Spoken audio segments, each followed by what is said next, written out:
3.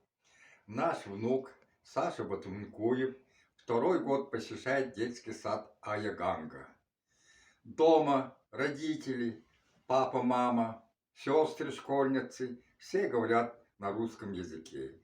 И поэтому Саша не имел представления, ни одного слова не знал на бурятском языке.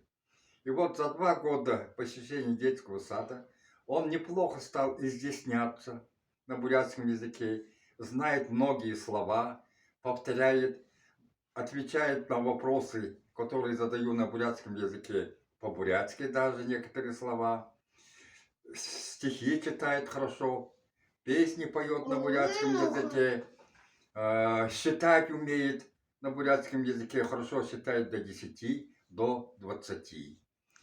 Это говорит о том, что в детском саду Аяганга выбрана довольно хорошая методика обучения бурятскому языку.